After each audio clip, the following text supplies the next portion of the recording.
Hello guys, केम classes में एक बार फिर से आप लोगों का most welcome.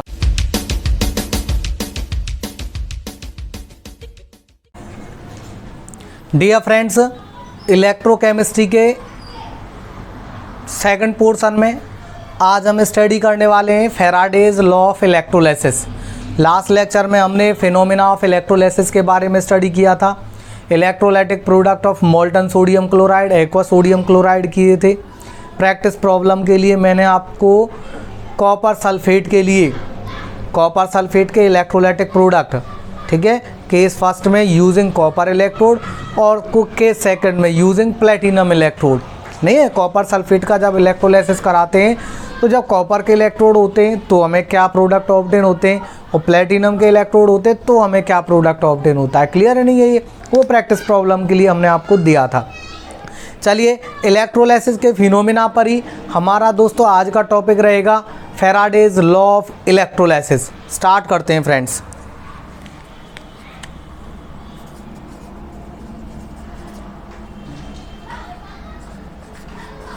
Faraday's law of electrolysis. Faraday's law का चार्ज के केस में, आयनाइजेशन के केस में एक इम्पॉर्टेंट रोल होता है दोस्तों। यदि हमें अमाउंट निकालनी हो इलेक्ट्रोलाइसिस के फिनोमेना में कि किस इलेक्ट्रोड पर कितना मास डिपॉजिट हुआ है, तो हमें फैराडेज लॉ की हेल्प लेनी पड़ती है। क्लियर नहीं है? ये फैराडे ने इलेक्ट्रोलाइसिस से रिलेटेड यहाँ पर दो लॉ आते हैं दोस्तों। फर्स्ट लॉ जो रहता है फैराडे का, फर्स्ट लॉ जो रहता है दोस्तों वो कहता है कि mass deposit on each electrode. जब हम इलेक्ट्रोलाइसिस करवाते हैं, ये हमारा दोस्तों कंटेनर है। एक इलेक्ट्रोड आपका इम्प्योर मेटल रहेगा, दूसरा आपका प्योर मेटल रहेगा। इलेक्ट्रिकल सोर्स से कनेक्ट कर देते हैं। क्लियर है नहीं है? जब हम इसका प्योरीफिकेशन कराते हैं, इलेक्ट्रोलाइसिस कराते हैं, तो जैसे ये दोस्तों कैथोड टर्मिनल है और ये हमारा क्या है, एनोड टर्मिनल। तो इलेक्ट्रोलाइसिस का फिनोमेना क्या कहता है कि pure metal deposit at cathode और इम्प्योरिटी जो होती है under the anode terminal. Clear नहीं है? इस तरह से रहता है। ये इलेक्ट्रोलाइसिस फिनोमेना है प्योरीफिकेशन ऑफ मेटल के लिए। तो जब हम इलेक्ट्रोलाइसिस कराते हैं तो फर्स्ट लॉ क्या कहता है कि इलेक्ट्रोड पर डिपॉजिट होने वाला जो मास है, नहीं है, यानी mass deposit on each electrode directly proportional रहता है दोस्तों क्वांटिटी ऑफ इलेक्ट्रिसिटी के। ये फर्स्ट लॉ आ जाता है। समझ के चलेंगे, जब इलेक्ट्रोलाइसिस करवा रहे हैं, प्योरीफिकेशन करवा रहे हैं, तो कैथोड पर कितना मास डिपॉजिट हो रहा है, एनोड से कौन सा कितना मास किसी भी एलिमेंट्स का डिपॉजिट हो रहा है या इवॉल्व हो रहा है, यहाँ से भी इवॉल्व हो सकता है या डिपॉजिट हो सकता है। तो कह रहा है कि मास डिपॉजिट और liberated at an electrode directly proportional रहता है क्वांटिटी ऑफ इलेक्ट्रिसिटी के। क्लियर है नहीं है ये? और जब यहाँ पर हम डायरेक्टली प्रोपोर्शनल साइन को हटाते हैं तो m इज इक्वल आ जाता है दोस्तों ZQ।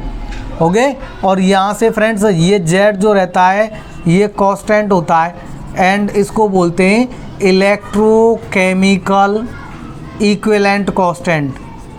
Electrochemical equivalent constant. Okay, और फ्रेंड्स हम जानते हैं चार्ज क्या होता है, एज Q इज इक्वल रहता है हमारा दोस्तों I क्रॉस T। तो हम यहाँ पुट कर दें, यानी M इज इक्वल क्या हो जाएगा हमारा Z क्रॉस I क्रॉस दोस्तों T हो जाएगा। इस फॉर्मूला के बेस पे भी हमें क्वेश्चन देखने को मिलता है।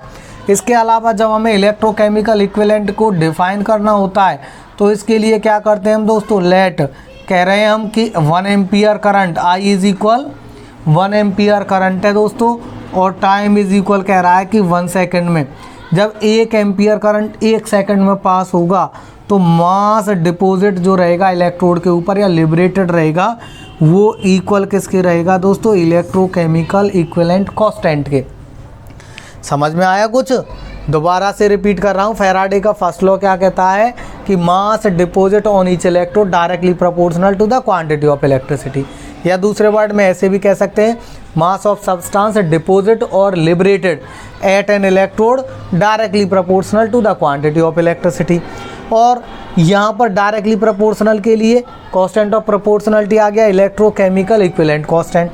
नहीं है, अब हम जानते हैं कि Q इज इक्वल रहता है हमारा फॉर्मूला I क्रॉस T, तो हम Q की जगह यहाँ इस इक्वेशन में I क्रॉस T रख दें तो M इज इक्वल क्या हो जाएगा, Z cross I cross T। Okay, अब हमें यदि इसको डिफाइन करना होता है तो हम क्या लेके चलते हैं, हम कह सकते हैं कि 1 एम्पियर करंट यदि 1 सेकंड में पास हो रहा है तो electrochemical equivalent is equal to the mass deposit और लिबरेटेड एट एन इलेक्ट्रोड, यानी इलेक्ट्रोकेमिकल इक्विवेलेंट उस मास के बराबर होगा जो इलेक्ट्रोड से डिपॉजिट हो रहा है, लिबरेट हो रहा है। कब, जब 1 एम्पियर करंट 1 सेकंड में पास आउट हो। Is that clear? तो दोस्तों ये फर्स्ट लॉ है फैराडे का। ओके और नॉट? चलिए आगे बढ़ें फ्रेंड्स, सेकंड लॉ के बारे में बात करते हैं। बिल्कुल इसी से रिलेटेड है सेकंड लॉ भी, कोई खास ज़्यादा चेंजेस नहीं है उसमें भी। सेकंड लॉ में क्या रहता है, जब 2 or more electrochemical cell series में कनेक्ट रहते हैं, इस तरह के कई सेल सीरीज़ में कनेक्ट होंगे, तो सेकंड लॉ क्या कहेगा दोस्तों, सेकंड लॉ कहता है कि जब same quantity of electricity when same quantity of electricity pass through 2 or more electrochemical cell connected in series, 2 या 2 से अधिक इलेक्ट्रोकेमिकल सेलों में same quantity of electricity pass out हो रही है, तो कह रहा है कि अलग अलग इलेक्ट्रोकेमिकल सेल में जो मास डिपॉजिट होगा इलेक्ट्रोडों के ऊपर, वो किसके डायरेक्टली प्रोपोर्शनल में रहेगा, उनके इक्विवेलेंट मास के डायरेक्टली प्रोपोर्शनल में रहेगा। मास डिपॉजिट और liberated at an electrode directly proportional to their equivalent weight. ठीक है, फर्स्ट लॉ से ही रिलेटेड है, बट यहाँ पर हमारे क्या है भाई, 2 और मोर, 2 या 2 से अधिक इलेक्ट्रोकेमिकल सेल है। फर्स्ट लॉ में तो एक ही इलेक्ट्रोकेमिकल सेल था, उसमें हमने इलेक्ट्रोलाइसिस कराया था, और सेकंड लॉ में क्या है हमारा, 2 और मोर इलेक्ट्रोकेमिकल सेल है, same quantity of electricity pass out करते हैं, तब कह रहा है कि जो इलेक्ट्रोडों पर डिपॉजिट होने वाला मास है वो इक्विवेलेंट मास के प्रोपोर्शनल में रहता है। ओके, और दोस्तों इन दोनों लॉज को मिला करके एक कंबाइंड लॉ निकल के आता है, और कंबाइंड लॉ क्या कहता है कि number of moles of substance, number of moles के टर्म में number of moles of substance deposit और liberated at an electrode, okay, वो रहता है directly proportional to the number of moles of electron transfer. Okay, ये कह सकते हैं कि number of moles of substance deposit और लिबरेटेड डायरेक्टली प्रोपोर्शनल किसके रहेंगे, number of moles of electron transfer through the circuit. Okay, ये कितने इलेक्ट्रॉनों का भाई ट्रांसफर हो रहा है सर्किट से होकर, उसके डायरेक्टली प्रोपोर्शनल में रहेगा क्या, number of moles of substance. इसके बेस पर फ्रेंड्स न्यूमेरिकल निकलते हैं, वो न्यूमेरिकल प्रॉब्लम आज प्रैक्टिस प्रॉब्लम के तौर पे हम आपको भी करने के लिए देंगे, और कुछ हम यहाँ स्टडी करेंगे दोस्तों। क्लियर है दोस्तों? चलिए स्टार्ट करते हैं हम कि किस तरह से। चलिए मैं पहले आपको ये क्लियर कर देता हूँ, जैसे हम एक एग्जाम्पल लेके चलते हैं दोस्तों।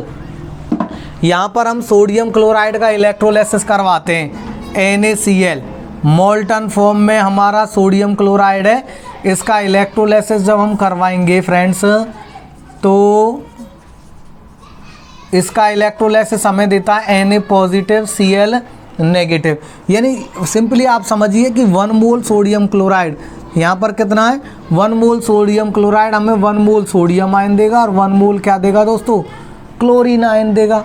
क्लियर है नहीं है ये कहाँ जाएगा दोस्तों, ये जाएगा आपका कैथोड पर, ओके और नॉट, और ये कहाँ जाएगा दोस्तों, एनोड पर जाएगा। ओके, अब कैथोड के लिए देखिए, एट कैथोड पर हम ऑब्जर्व कर रहे हैं, कैथोड पर क्या रिएक्शन होती है, Na पॉजिटिव हमने लास्ट पीरियड में भी पढ़ा था, ये किस में कन्वर्ट हो जाएगा, Na सॉलिड में कन्वर्ट हो जाएगा। अब यहाँ समझिए कि ये क्या है हमारा, 1 मोल सोडियम है, 1 मोल सोडियम को कैथोड पर डिपॉजिट कराने के लिए कितने मोल इलेक्ट्रॉन की ट्रांसफ़र हो रहा है दोस्तों, 1 मोल इलेक्ट्रॉन का। 1 मोल सोडियम को कैथोड पर डिपॉजिट कराने के लिए कितने मोल्स ऑफ इलेक्ट्रॉन ट्रांसफ़र हो रहे हैं फ्रेंड्स, 1 मोल इलेक्ट्रॉन ट्रांसफ़र हो रहे हैं। और 1 मोल सोडियम का मतलब होता है इसका मोलर मास दोस्तों 23 ग्राम सोडियम, यानी 23 ग्राम सोडियम जब हमें डिपॉजिट कराना होता है तो 1 मोल इलेक्ट्रॉन ट्रांसफ़र कराने होते हैं। और फ्रेंड्स 1 मोल इलेक्ट्रॉन का मतलब होता है, 1 मोल इलेक्ट्रॉन मीन्स 6.022 10 की पावर 23 इलेक्ट्रॉन। समझ में आया? यानी 23 ग्राम सोडियम कैथोड पर डिपॉजिट कराने के लिए सर्किट से होकर कितने इलेक्ट्रॉन पास होंगे? 6.022 10⁻23 इलेक्ट्रॉन सर्किट से पास आउट होंगे, तब 23 ग्राम डिपॉजिट होगा। कभी कभी पूछता है भाई 10 ग्राम डिपॉजिट कराने के लिए कितने इलेक्ट्रॉनों का पास आउट होना ज़रूरी है, तो 10 ग्राम के लिए आप निकाल सकते हो भाई 23 ग्राम के लिए इतने, तो 10 ग्राम के लिए कितने निकाल सकते हैं, कंपेयर करके हो जाएगा। चलिए आगे बढ़ते हैं। यहाँ से हमारा इसमें हम जानते हैं कि भाई चार्ज जो रहता है, चार्ज ऑन 1 इलेक्ट्रॉन, एक इलेक्ट्रॉन के ऊपर जो चार्ज रहता है वो रहता है 1.6 10⁻⁻19 कूलम। एक इलेक्ट्रॉन के ऊपर चार्ज है, 1 मोल इलेक्ट्रॉन का मतलब है, अब हम निकाल रहे हैं दोस्तों charge on 1 mole of electron. 1 मोल इलेक्ट्रॉनों के ऊपर, 1 मोल इलेक्ट्रॉन का मतलब होता है दोस्तों 6.022 10⁻23 इलेक्ट्रॉन। एक इलेक्ट्रॉन पर इतना, तो इतने इलेक्ट्रॉनों पर कितना, क्या करते हैं हम 6.022 10⁻23 मल्टीप्लाइड बाई एक इलेक्ट्रॉन का चार्ज -19 कूलम। क्लियर है नहीं है ये तो होंगे 1 मोल में इतने इलेक्ट्रॉन, 1 मोल में कितने इलेक्ट्रॉन, इतने, एक इलेक्ट्रॉन पर इतना चार्ज, तो टोटल इलेक्ट्रॉनों पर क्या करते हैं हम चार्ज निकालने के लिए मल्टीप्लाई कर देते हैं, और ये आ जाता है भाई एप्रोक्स। दोस्तों एप्रोक्स कितना आता है 96485 कूलम। ओके, या इसको हम एग्जैक्ट वैल्यू निकल के आती है ये, तो एप्रोक्स में हम इसको राउंड ऑफ में कर लेते हैं और वो कर लेते हैं इसको 96500 कूलम, 96500 कूलम, और इसी वैल्यू को दोस्तों हम बोलते हैं 1 फैराडे। इस चार्ज को 96500 कूलम को हम क्या बोलते हैं दोस्तों 1 फैराडे। 1 फैराडे इलेक्ट्रिसिटी का मतलब है कि 1 मोल इलेक्ट्रॉनों का चार्ज, 1 मोल इलेक्ट्रॉनों पर कितना चार्ज आता है 96500 coulomb, that is also called 1 Faraday. तो हम ये भी कह सकते हैं फ्रेंड्स यहाँ से कि 23 ग्राम सोडियम को कैथोड पे डिपॉजिट कराने के लिए 1 मोल इलेक्ट्रॉन, या हम कह सकते हैं कि 1 फैराडे इलेक्ट्रिसिटी की ज़रूरत होती है। 1 मोल इलेक्ट्रॉन का मतलब क्या हो जाता है 1 फैराडे। 1 मोल इलेक्ट्रॉन का मतलब ये, और इतने इलेक्ट्रॉनों पर चार्ज कितना हो जाएगा दोस्तों ये, या अप्रॉक्स ये, और उसको क्या बोल देंगे हम 1 फैराडे इलेक्ट्रिसिटी। समझ में आया फ्रेंड्स? क्लियर हुआ नहीं हुआ? तो इस तरह से जो 1 फैराडे होता है 1 नंबर में पूछा भी जाता है, 10th क्लास में भी पूछा जाता है ये वाला क्वेश्चन कि 1 फैराडे कितने कूलाम के इक्वल होता है।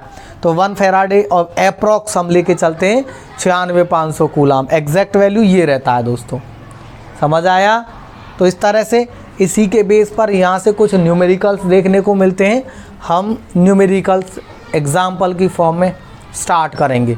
एनसीईआरटी एक्सरसाइज का एक मैं न्यूमेरिकल देख रहा हूँ दोस्तों, फैराडेज लॉ के बेस पर ही ये चीज़ समझ में आ गई है ना। इसी चीज़ के बेस पर आप यहाँ देखिए, मैं इसको लिखा रहने दे रहा हूँ, आप लोग और अच्छे से समझ पाएंगे। देखिए क्वेश्चन है, न्यूमेरिकल है, एनसीईआरटी एक्सरसाइज का। कह रहा है कि how much quantity of electricity in coulomb required.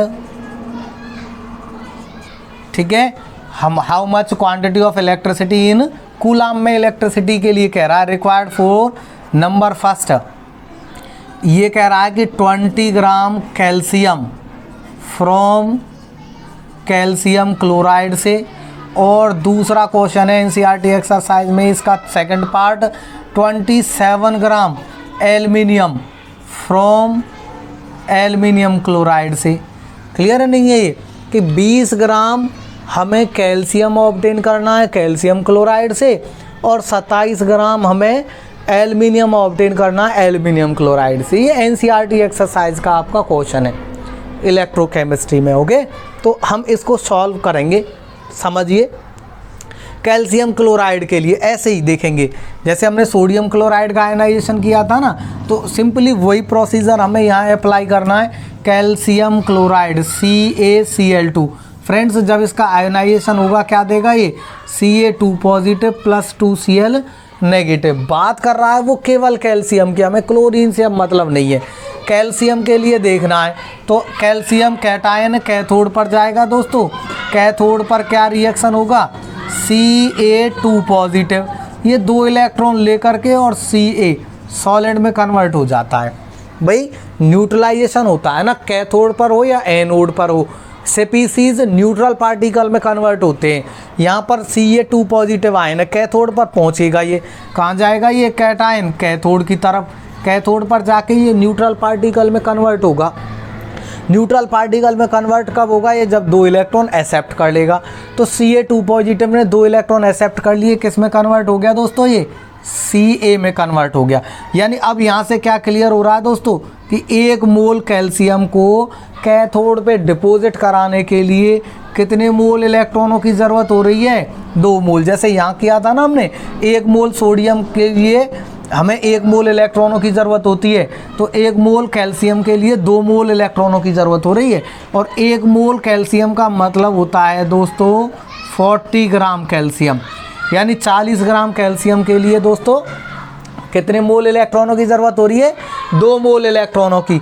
1 mole electron का मतलब है 96,500, क्लियर है नहीं है ये, तो 2 मोल इलेक्ट्रॉन का 2 × 96500 कूलाम, इतना चार्ज।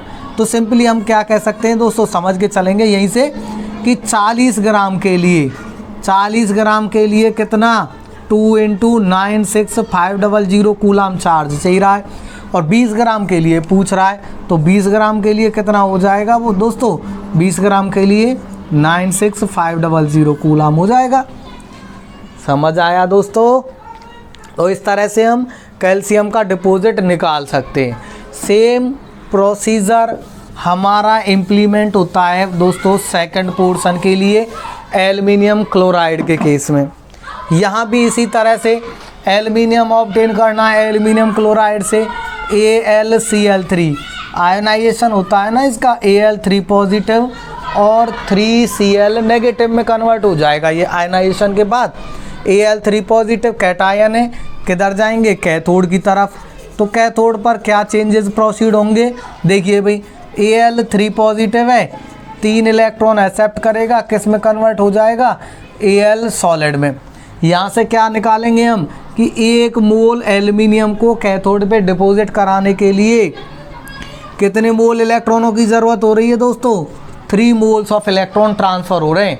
1 मोल सोडियम के लिए 1 मोल एल्युमिनियम के लिए 1 मोल एल्युमिनियम मीन्स होता है दोस्तों 27 gram aluminium. Okay, 3 mole of electron का मतलब हो जाएगा 3 × 96500 कूलाम, 3 × 96500 कूलाम। तो हम ये कह सकते हैं कि 27 ग्राम एल्युमिनियम को कैथोड पे डिपॉजिट कराने के लिए 3 × 96500 कूलाम चार्ज की रिक्वायरमेंट होगी।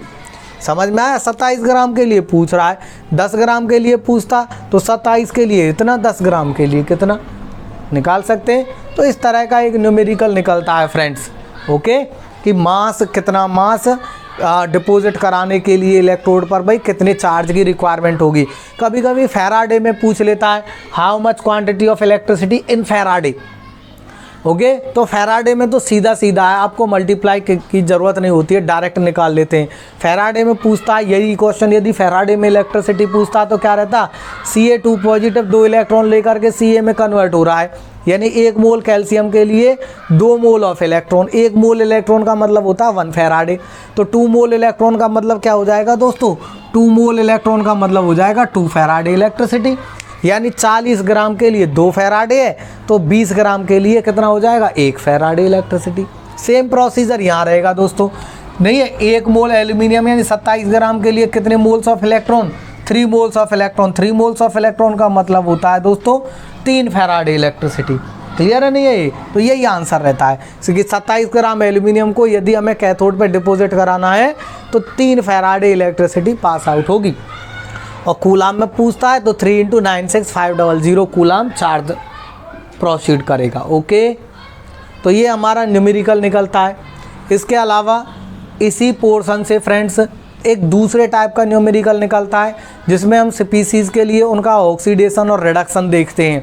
वो क्वेश्चन में इसी तरह से पूछते हैं कि how much quantity of electricity in faraday या how much quantity of electricity in coulomb require for the oxidation reduction, या डिपॉजिट कराने के लिए कितने चार्ज की ज़रूरत पड़ेगी, तो वो हम इसी तरह से निकाल सकते हैं। क्लियर है नहीं है ये? एक क्वेश्चन इसी तरह से भी देखेंगे फ्रेंड्स, ऑक्सीडेशन रिडक्शन से रिलेटेड हम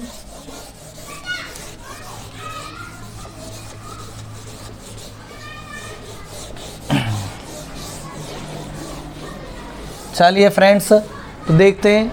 क्वेश्चन इसी तरह से कहता है कि how much quantity of electricity require for the oxidation of 1 mole of H2O to O2। Oxidation करवाना है किससे दोस्तों? Oxidation of, number first part है इसमें 1 मोल H2O to O2, 1 mole H2O का O2 में, ठीक है। दूसरा कह देगा, सेकंड आ जाता है दोस्तों इसमें 1 मोल FeO to Fe2O3 में। समझ रहे हैं भैया कि ऑक्सीडेशन करवाना है 1 मोल H2O का O2 में और 1 मोल FeO का Fe2O3 में। NCERT एक्सरसाइज में और भी क्वेश्चन है और भी एग्जाम्पल दिए हुए हैं, वो आप प्रैक्टिस के लिए अपना प्रैक्टिस करना, ठीक है। ये आप देख लीजिए, समझ में आ जाएगा, एक ही बार में समझ में आ जाएगा। फोकस रखें, पूरा वीडियो कंप्लीट लास्ट तक देखें, ठीक है। कॉन्सेप्ट आपका क्लियर हो जाएगा, गारंटी है। चलिए स्टार्ट करते हैं हम दोस्तों। ऐसे क्वेश्चंस में जब आपको ऑक्सीडेशन देखने को मिले, क्लियर है नहीं है ये, या फिर रिडक्शन देखने को मिले, तो आपको इक्वेशन बनानी होती है। इक्वेशन में देखना होता है कि ऑक्सीडेशन नंबर में कितना चेंजेस आ रहा है, कितने इलेक्ट्रॉनों का ट्रांसफ़र हो रहा है, दोनों साइड यही चीज़ देखनी होती है। यानी जैसे हम फर्स्ट के लिए हम देख रहे हैं, तो हम क्या देखते हैं, H2O से हमें क्या ऑब्टेन करना है, O2 ऑब्टेन करना है। तो एक तो तरीका ये होता है हमारा कि दोनों साइड हम ऑक्सीडेशन नंबर फाइंड आउट करें। हमें पता चल रहा है कि ऑक्सीजन के लिए यहाँ ऑक्सीडेशन नंबर है -2 और यहाँ है दोस्तों 0, -2 से 0। तो सिंपली यहाँ पर कितने इलेक्ट्रॉनों का ट्रांसफ़र देखने को मिलेगा दोस्तों, हमें 2 मोल्स ऑफ इलेक्ट्रॉन, 2 मोल इलेक्ट्रॉनों का ट्रांसफ़र होगा, तब O2 नेगेटिव O2 में ऑक्सीडाइज्ड होगा। भाई -2 से 0 में ऑक्सीडेशन नंबर जा रहा है, तो सिंपली ऑक्सीडेशन हो रहा है। क्लियर है नहीं है ये? ऑक्सीडेशन कितने इलेक्ट्रॉनों के ट्रांसफ़र के थ्रू हो रहा है, 2 मोल्स ऑफ इलेक्ट्रॉन के ट्रांसफ़र के थ्रू। तो 2 moles of electron means 2 moles electron का मतलब क्या हो जाएगा दोस्तों, 2 फैराडे इलेक्ट्रिसिटी, या फिर आपका 2 × 96500 कूलाम चार्ज। समझ में आया दोस्तों? इसी तरह से दूसरा क्वेश्चन ऐसे ही सिंपली, ये दूसरा क्वेश्चन भी इसी तरह से हम कर सकते हैं। किस क्या रहेगा इसमें हमारा, जैसे दे रखा है FeO से हमें क्या ऑब्टेन करना है, Fe2O3। आपको आयरन के लिए देखना होता है, आयरन का यहाँ पर +2 ऑक्सीडेशन नंबर है दोस्तों, कितना है भाई, +3 है। ओके, जब आप +2 से +3 में जब ऑक्सीडेशन होगा इसका, तो कितने मोल इलेक्ट्रॉनों का ट्रांसफ़र हो रहा है दोस्तों, 1 मोल इलेक्ट्रॉन का। तो वही चीज़ है इसमें कि 1 मोल इलेक्ट्रॉन का मतलब हो जाएगा 1 फैराडे इलेक्ट्रिसिटी, या आपका 96500 coulomb charge. Is that clear और नॉट? ओके फ्रेंड्स, तो इस तरह से फैराडेज लॉ ऑफ इलेक्ट्रोलाइसिस हमारा, यदि बोर्ड एग्ज़ाम की बात करें तो कंपटीशन एग्ज़ाम में न्यूमेरिकल्स आते हैं, इसके बेस पर पूछे जाते हैं कई बार। बोर्ड एग्ज़ाम में न्यूमेरिकल भी इम्पोर्टेंट है और इसके लॉज भी, दोनों लॉ पूछता है कभी कभी, नहीं है। State and explain Faraday's laws of electrolysis 3 number का क्वेश्चन आता है, ये इलेक्ट्रोकेमिस्ट्री से इम्पोर्टेंट है। न्यूमेरिकल पर ज़्यादा फोकस करें। प्रैक्टिस के लिए NCERT एक्सरसाइज में और भी एग्जाम्पल्स हैं आपके लिए, आप कर सकते हो, कमेंट्स कर सकते हो। Thanks friends.